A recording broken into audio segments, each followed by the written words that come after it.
가끔 저희 어머님께 전화를 드리면 저희 어머님이 늘 물어보시는 질문이 있습니다. 다 평안하냐?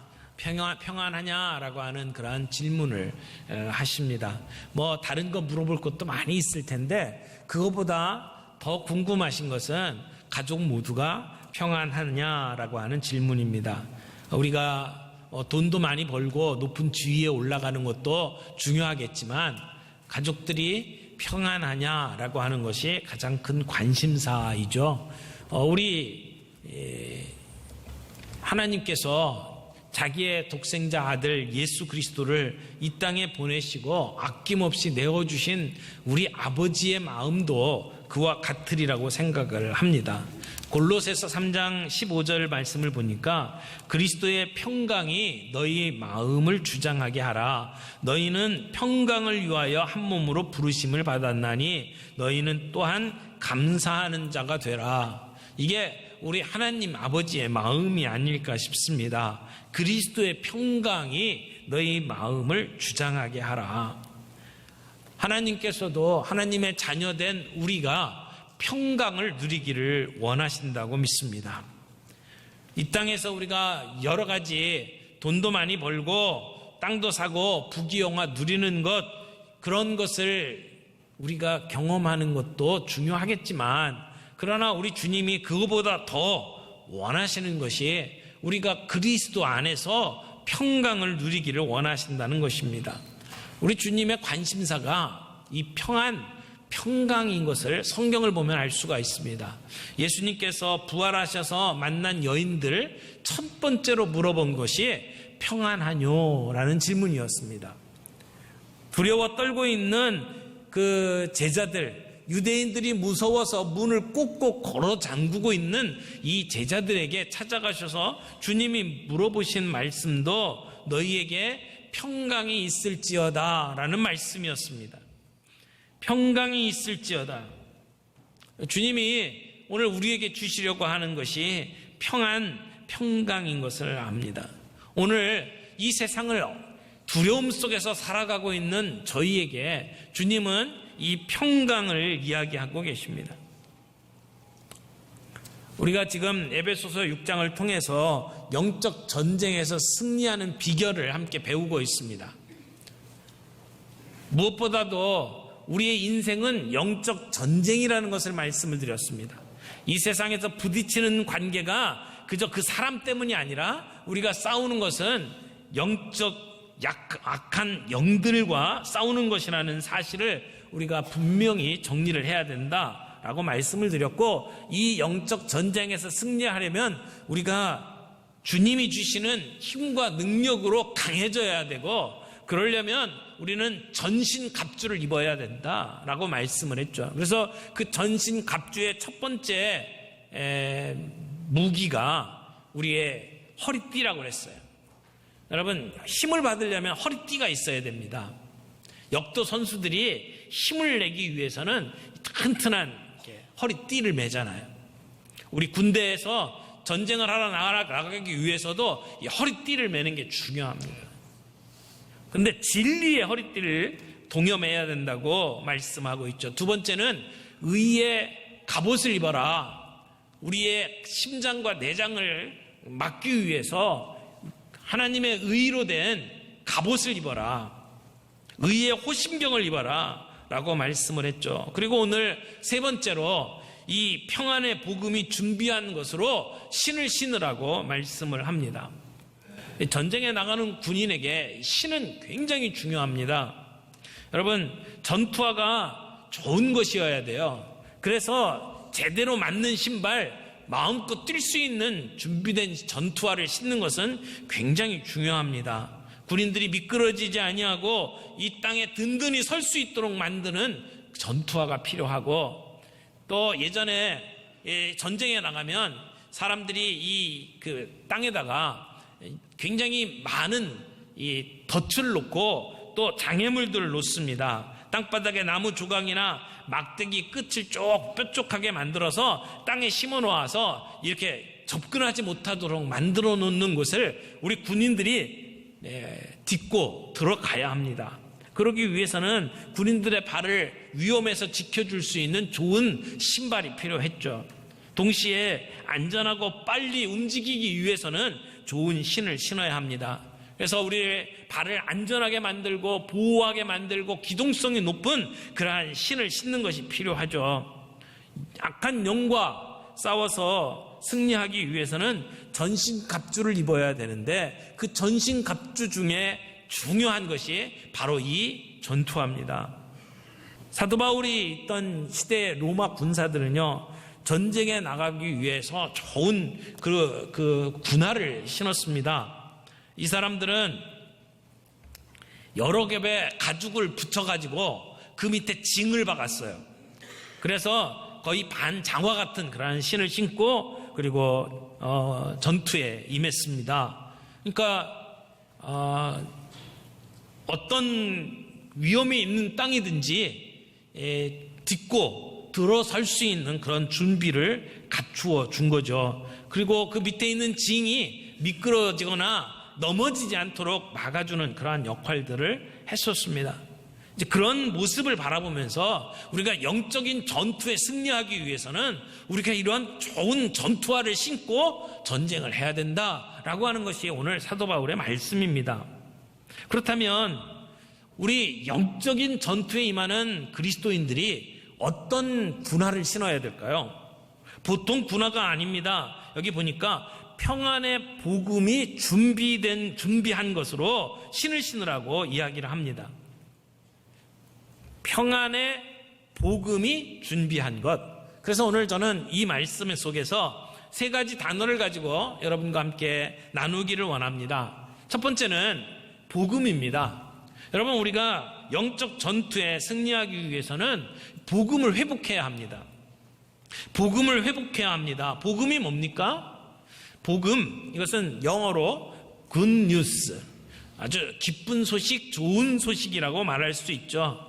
사실은 우리가 읽고 있는 이 성경 자체가 복음입니다. 넓은 의미에서 이 성경 말씀 전체가 복음이지만 좀 더 복음이 무엇인지 우리는 분명하게 정리할 필요가 있습니다. 여러분, 복음이 뭡니까? 여러분, 무엇이 복음이라고 생각하십니까? 어떤 사람들은 이 복음이 단지 예수 믿고 구원받는 것이 복음이라고 생각을 합니다. 또 어떤 분들은 가난과 질병에서 벗어나서 부요와 건강을 얻고 잘 사는 것, 이것이 복음이라고 생각을 합니다. 그러나 이런 개념의 복음은 복음의 한 면을 바라보는 것이죠. 때로는 복음이 아닌 복음을 통해서 얻어진 결과를 보고 우리가 복음으로 착각하는 경우들도 참 많이 있습니다. 그렉 길버트라고 하는 분이 무엇이 복음이냐라는 책에서 이렇게 이야기를 합니다. 복음이란 무엇이냐?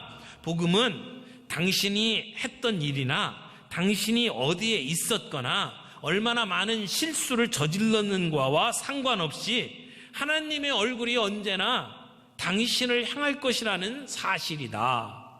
이게 복음이라고 이야기를 했어요. 다시 한번요. 복음은 우리가 했던 일이나 우리가 어디에 있든지 우리가 어떤 실수를 했든지와 상관없이 하나님의 얼굴은 언제나 우리를 향하신다라고 하는 것이 복음이라는 것입니다. 우리를 사랑하시고 우리 쪽으로 돌아보시고 우리를 바라보고 계신다는 겁니다. 복음이 뭡니까? 십자가에서 죽고 부활하신 메시아 예수 그리스도께서 우리의 유일한 참된 주님이라는 것을 선포하는 것이 복음입니다. 복음은 주님이 우리의 왕이 되시는 것을 이야기하는 겁니다. 복음은 우리 공의의 하나님, 평화의 하나님, 그분이 하나님의 나라를 이 땅에 펼치시고 우리를 그 하나님 나라의 백성으로 살아가도록 만드신다라고 하는 것이 복음입니다. 내가 이런 사람이 되었고 내가 이런 복을 받았다라고 하는 것은 복음을 통해서 내가 얻은 그 결과를 얘기하는 것이지 복음 자체를 말하는 것은 아닙니다. 복음은 이 세상 가운데 하나님의 나라가 임했다라고 선포하는 예수님의 선포고 그 십자가의 죽음과 부활을 통해서 선포하신 하나님의 왕국 속에 우리가 들어가도록 만드신 십자가 예수 그리스도의 선포가 복음입니다. 그러므로 우리는 성경이 말하는 복음의 내용으로 다시 태어날 필요가 있습니다. 오염되고 잘못 생각하고 있는 우리의 복음을 다시 한번 순수하게 회복해야만 합니다. 예수님께서 이 땅에 오신 것이 복음입니다. 우리같이 천하고 낮은 사람들에게 기쁜 소식을 전하기 위해서 예수님이 우리에게 찾아오셨다라고 하는 것이 복음이고요. 그리고 왕 되신 주님이 이 땅의 권력자들과 재벌들과 귀족들과 함께 지내지 않으시고 어렵고 천대받고 힘이 없는 우리들의 친구가 되어주시고 우리와 같이 아픔을 나눠주셨다는 것이 우리에게 복음인 것을 믿습니다. 주님이 우리에게 찾아오신 그 복음, 주님은 그래서 평강의 왕이라고 말씀을 하십니다. 주님은 이 땅에 우리를 찾아오셔서 우리에게 평안을 주십니다. 평강을 주십니다. 마귀는 우리에게 불안과 다툼을 가져다 주지만 예수 그리스도의 복음은 우리에게 평안을 가져다 줍니다. 복음은 분열이 있는 곳에 일치를, 그리고 미움이 있는 곳에 사랑을, 다툼이 있는 곳에 평안을 가져다 주는 능력이 있습니다. 복음이 우리에게 임하면 그런 역사가 일어난다는 것입니다. 그래서 복음에는 늘 평안이 따라다닙니다. 그래서 두 번째, 주님의 평안에 대해서 함께 나누기를 원합니다. 여러분, 우리가 영적 전투에서 승리하기를 원한다면 우리가 먼저 주님의 평안을 누려야 합니다. 주님은 평안의 복음을 자주 말씀하셨습니다. 평안을 너희에게 끼치노니 곧 나의 평안을 너희에게 주노라. 내가 너희에게 주는 것은 세상이 주는 것 같지 아니하리라. 너희는 마음에 근심하지도 말고 두려워하지도 말아라. 이게 주님이 주시는 말씀입니다. 주님은 우리가 영적 전쟁에서 승리하기 위해서는 이 평안의 복음이 준비한 것으로 신을 신고 나가라고 이야기를 합니다. 여러분, 전쟁은 싸움입니다. 근데 싸우는 자의 신발이 평안이라고 이야기를 합니다. 이건 아이러니컬한 겁니다. 역설입니다. 오늘 우리에게 주님은 샬롬의 복음을 허락하셨습니다. 우리가 이 땅에 죄와 욕심 때문에 서로 싸우고 경쟁하면서 살아가는 우리를 바라보시면서 평안을 누리라고 말씀을 하시는 겁니다. 평안을 누리기 위해서는 먼저 우리가 하나님과 화해해야 합니다.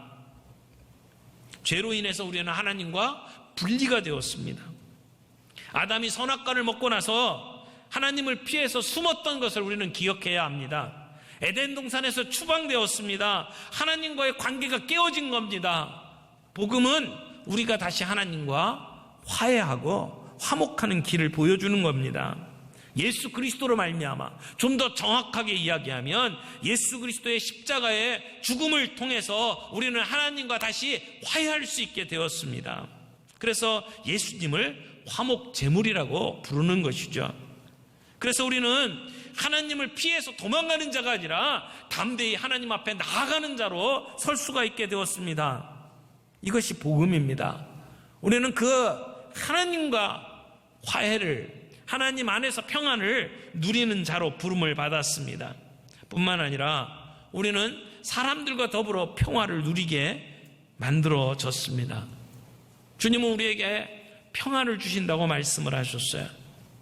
제자들이 예수님 돌아가신 뒤에 유대인들이 두려워서 방문을 꼭꼭 걸어 잠그고 두려움 속에 빠져있는 그들에게 예수님께서 찾아오셔서 평안이 있을지어다 라고 말씀을 하셨습니다. 이 평안은 세상이 주는 평안과 다르다고 말씀하셨어요. 세상은 경쟁에서 이겨야 평안이 온다고 말합니다. 치열하게 다른 사람을 짓밟고 일어서야 우리에게 평안이 있는 것처럼 이야기를 합니다. 그러나 복음은 그런 평안을 이야기하는 것이 아닙니다. 우리가 어떤 신분이든지 어떤 일을 했든지 착하게 살든지 악하게 살든지 관계없이 우리가 예수 그리스도 앞으로 나와 그분 앞에 엎드리면 우리에게 주시는 구원의 역사, 그리고 그 하나님과의 화해되는 역사, 평안을 누리도록 만들어 주시고 동시에 우리는 세상 속에 평안을 누리도록 만들어 주셨다는 것입니다. 사랑하는 성도 여러분, 이 하나님이 주시는 평강, 이것은 세상이 주는 것과 같지 않다고 말했습니다. 우리는 이 땅에서 돈이 들어오고 내 주변의 환경이 달라지면 거기서 평안을 누릴 것이라고 이야기를 합니다. 그래서 그것을 위해서 애쓰고 노력합니다. 그러나 주님이 주시는 평안은 그런 환경에서 오는 평안이 아닙니다. 이 세상이 줄 수 없는 평안을 우리에게 주신다고 이야기를 하십니다. 모든 조건을 초월한 평안. 그래서 사도 바울은 빌립보 감옥에 갇혀 있으면서도 감옥 속에서 찬양을 할 수가 있었습니다. 감옥이라고 하는 것이, 그 손에 쇠사슬을 메었다고 하는 것이 그에게 마음의 평안을 빼앗아갈 수 있는 것이 아니었던 것입니다. 이 평안이 진짜 평안입니다. 모든 조건을 초월한 평안. 여러분에게 이 평안이 있기를 바랍니다. 여러분, 평강 중에 최고의 평강은 우리 하나님과 화해하는 평강입니다. 하나님과 먼저 화해할 때에 그때 우리에게 진정한 평화가 깃들기 때문에 그렇습니다. 그러므로 복음은 평화입니다. 복음의 결과도 평화입니다. 이 평안의 복음이 준비한 것으로 오늘 우리는 신을 신어야 합니다. 세 번째, 평안의 복음이 준비한 것으로 전투화를 신기를 바랍니다. 여러분, 평안의 복음이 준비한 것이 도대체 뭘까요? 이 평안의 복음이 준비한 것에 대한 해석이 두 가지로 보통 나뉩니다. 첫 번째는 평안의 복음을 전할 수 있는 준비를 하라는 것으로 해석을 할 수가 있습니다. 평안의 복음이 준비한 것, 이것은 결국 복음을 전할 준비라고 해석을 할 수 있다는 것입니다. 하나님께서 우리를 어디로 인도하시든지 누구를 만나든지 평화의 복음을 전할 수 있는 채비를 갖추라는 것입니다. 세번역 성경에 보면 발에는 평화의 복음을 전할 차비를 하십시오 라고 번역을 해놨습니다. 그 말씀을 따라서 우리가 정말 누구를 만나든지 어떤 상황 속에 임하든지 우리는 그 평화의 복음이 전달될 수 있도록 준비를 해야 된다, 이렇게 생각할 수 있습니다. 그런데 또 하나의 해석이 있습니다. 이 해석은 이렇게 말합니다. 평안의 복음의 위에 서라. 평안의 복음 위에 든든히 서라. 다른 말로 이야기하면 평안의 복음을 누리면서 살아가라. 그것이 우리가 신을 전투하다, 이렇게 해석을 합니다. 저는 이 두 가지 중에 하나를 선택하기보다는 이 두 가지가 다 우리에게 의미가 있다고 생각을 합니다. 특별히 우리가 복음을 전하려면 우리가 먼저 그 복음의 의미를 깨닫고 그 복음을 누릴 수 있어야 합니다. 평안의 복음을 우리가 누릴 때 우리는 담대하게 어느 곳이든 나아갈 수 있습니다. 우리가 왜 자꾸 넘어집니까? 우리가 왜 자꾸 신앙생활하면서 넘어지고 미끄러집니까? 복음을 잘 이해하지 못하기 때문입니다. 복음의 위에 신앙을 세우지를 못했기 때문에 그렇습니다. 여러분, 우리의 신앙은 어떻게 보면 이 세 가지 고리가 함께 연결되어 있는 거라고 말할 수 있어요. 하나의 고리는 우리가 뭔가를 알고 이해하고 믿는 겁니다. 근데 믿는 것과 더불어 또 하나의 고리가 필요합니다. 그것을 우리가 누리는 것이 필요합니다. 그리고 그 누리는 것이 있을 때 우리는 사명감을 가지고 우리에게 주신 일을 감당할 수가 있습니다. 그래서 믿는 것과 누리는 것과 사명감을 가지고 우리의 사역을 감당하는 것 사이에 이게 다 연결이 돼 있어야 돼요. 고리로 묶여 있어야 돼요. 그런데 우리는 종종 이 중간 것을 잃어버리는 경우가 있습니다.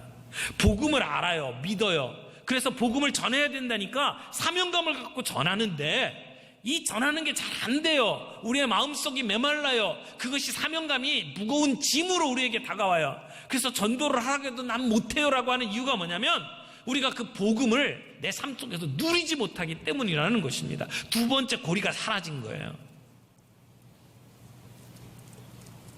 많은 성도들이 이 두 번째 고리를 빼어먹습니다. 평안의 복음을 우리가 누리지 못하면 복음을 전하는 것은 짐이 될 수밖에 없습니다. 우리가 왜 능력이 부족합니까? 왜 우리가 복음의 능력을 가지고 사람들에게 드러내지 못합니까? 내가 그렇게 살지 못하기 때문이라는 것입니다. 그 복음이 내 것이 되어야 합니다. 여러분, 모세는 애굽에서 왕자로 40년을 지냈습니다. 40세가 될 때 자기의 정체성을 깨닫습니다. 내가 이스라엘 민족이라는 사실을 깨닫죠. 그리고 이 압박받고 있는 이스라엘 백성들을 위해서 내가 뭔가 해야 되겠다고 하는 사명감이 생겼습니다. 그 사명감으로 욱하는 마음에 일을 저질렀죠. 그리고 그는 미디안 광야로 쫓겨갑니다. 40년 광야 생활을 합니다. 처절한 고독 속에 지루한 40년을 보내야만 했습니다. 그리고 그 40년이 지냈을 때 하나님께서 모세를 찾아옵니다. 내가 할 수 있다는 자신감을 다 내려놓고, 내가 가지고 있는 그 사명감 그거 다 내려놓고 나는 할 수 없다고 생각하고 포기한 순간에 하나님이 찾아오십니다. 그리고 그를 세웁니다. 그들을, 이스라엘 백성을 애굽으로 인도할 수 있는 일을 그에게 감당하도록 만듭니다. 여러분, 하나님의 나라는 사명감 갖고 안 됩니다. 내 안에 먼저 하나님의 나라가 이루어져야 됩니다. 내가 해야 되겠다라고 하는 것 이전에 나는 할 수 없습니다. 주님 앞에 내 모든 걸 내어놓고 주님이 내 인생의 왕이 될 때, 그때 우리는 우리에게 주신 사명을 감당할 수가 있습니다. 여러분, 우리가 정말 평안의 복음이 준비한 것으로 전투화를 신었다면 어떻게 합니까? 나가야죠. 가시덤불이든 뭐 어떤 장애물이 있든 나가서 군인답게 싸워야죠. 평강의 복음이 우리 안에 자리를 잡고 그리고 준비가 되었다면 우리는 그것을 통해서 사람들에게 나아가 복음을 전할 수 있어야 합니다. 우리의 발은 늘 복음을 전하기 위한 도구입니다. 그래서 이사야서 52장 7절은 이렇게 노래합니다. 좋은 소식을 전하며 평화를 공포하며 복된 좋은 소식을 가져오며 구원을 공포하며 시온을 향해 이르기를 내 하나님이 통치하신다 하는 자의 산을 넘는 발이 어찌 그리 아름다운가. 산을 넘는 발이 어찌 그리 아름다운가. 우리는 복음을 들고 외치는 그러한 부름을 받은 자입니다. 전투화를 신었다면, 평안의 복음으로 오늘 우리가 누리면서 준비되었다면 우리는 그 복음을 들고 우리 주변에 있는 사람들을 향하여 나아가야 합니다. 그들에게 복음을 드러내야 합니다. 그럴 때에 우리는 영적 전투에서 늘 승리를 맛볼 수 있는 줄 믿습니다.